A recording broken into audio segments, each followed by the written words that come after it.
Welcome to this explainer. Today we're doing something a little different. We're putting ourselves right into the shoes of a hospital sterile processing technician. So let's treat this as your official first day on the job orientation. We're stepping through those swinging hospital doors and entering a hidden, high-stakes world, the decontamination zone. This is literally where dirty, biohazard-covered medical instruments from the operating room get broken down, cleaned, and prepped to save the next life. It's a world where being precise isn't just encouraged, it's absolutely vital. Okay, let's dive into this. Look, before we even touch a single medical instrument, we've got to talk about the rulebook. In sterile processing, guessing what clean means? Yeah, that's just not an option. Patient safety relies entirely on sticking to some incredibly strict medical guidelines from the CDC and AMII.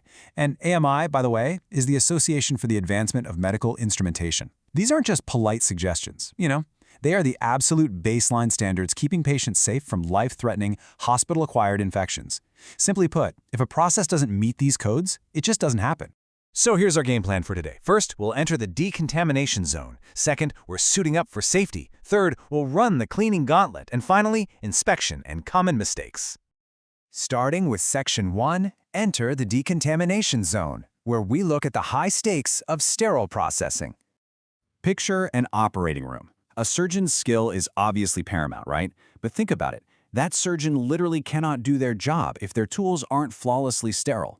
Patient safety relies entirely on this one fact, and the AME standards specifically call out just how tricky this gets with modern medical devices, especially complex, flexible endoscopes.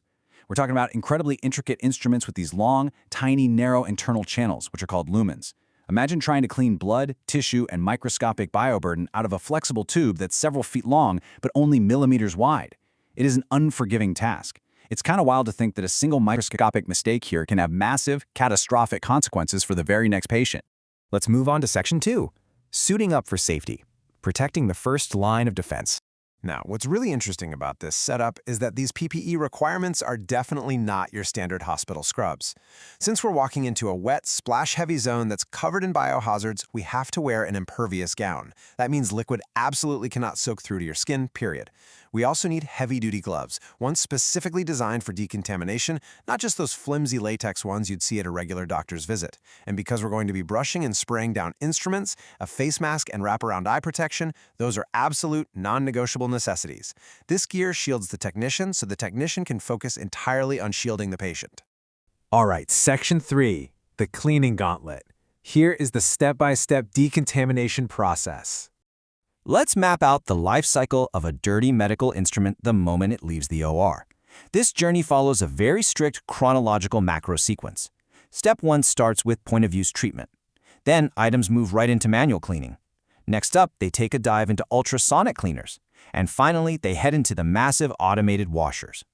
Listen, if any single one of these steps gets skipped or rushed, the entire chain of sterilization just completely fails.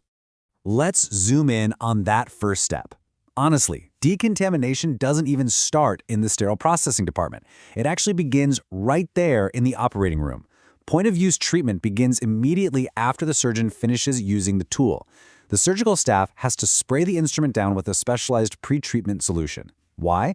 To prevent bioburden, which, is just the medical term for blood, tissue, and bone, from drying right onto the instrument. Because if blood dries in the tiny hinges of a surgical clamp, it acts almost like cement. It makes it practically impossible to get it properly clean later on. And this brilliantly illustrates the layered approach to sterilization we use at the sink. First up, manual cleaning. There's absolutely no replacing human oversight here. It requires real, physical elbow grease scrubbing instruments under water to stop splashing, and using perfectly sized brushes to literally ream out those tiny internal lumens we talked about. Only after all that visible soil has been manually stripped away do the instruments go into the automated washers. These things are basically dishwashers, but on a massive industrial medical-grade scale. They use intense thermal disinfection and incredibly high-pressure spray technology. But during that manual phase, you aren't just using regular soap and water. You're using enzymatic cleaners. Honestly, think of these as microscopic chemical weapons. They're specialized chemical solutions loaded with active enzymes designed to specifically hunt down and break apart tough human proteins, fats, and starches. They chemically chew up that microscopic bioburden clinging to the tools, loosening the whole mess up so your brush can just sweep it right away.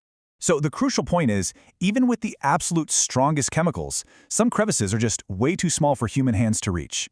That is exactly where ultrasonic cleaners come in, and the science here is just fascinating. This equipment blasts high-frequency sound waves right through the water. Those sound waves create millions of microscopic bubbles that rapidly expand and collapse, a physical process called cavitation. When those tiny bubbles implode against the metal surface of an instrument, they create a microscopic vacuum effect that powerfully scrubs out all those hard-to-reach box locks and hinges that a manual brush would totally miss. This brings us to our final section, inspection and common mistakes, the crucial final check. Before an item is packed up and pushed into the massive sterilizer ovens, it goes through the inspection step. And I really cannot overstate this. The technician is the absolute last line of defense right here. They use brightly lit magnifying glasses and sometimes even tiny borescope cameras to look deep inside those flexible endoscopes. If they spot even a single speck of dried blood or one tiny bone fragment, no joke, the entire tray has to be sent all the way back to the start of the decontamination zone.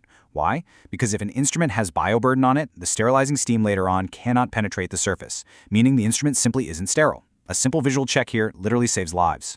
Let's see how this builds into the most common pitfalls new technicians face. If we want to meet those incredibly strict CDC and AMI standards, there are 3 major rookie mistakes you absolutely have to avoid. First, accepting instruments where point-of-use treatment was skipped.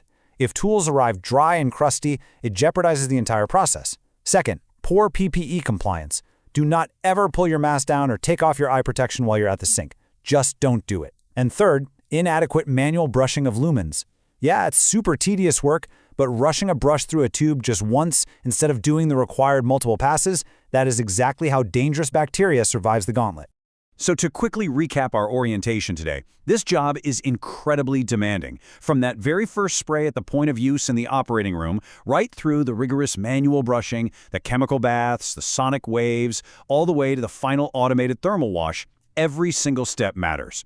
This meticulous, focused, dedicated work happening behind the scenes, it's the invisible shield protecting patient lives every single day. We're truly seeing the vital, everyday work of fighting microscopic threats. In the decontamination zone, what you can't see is absolutely what matters most. The standard has to be perfection because the stakes are human lives. So the question is, are you ready for day 2? Thanks for joining me on this deep dive. Stay curious, stay focused, and I'll catch you on the next explainer.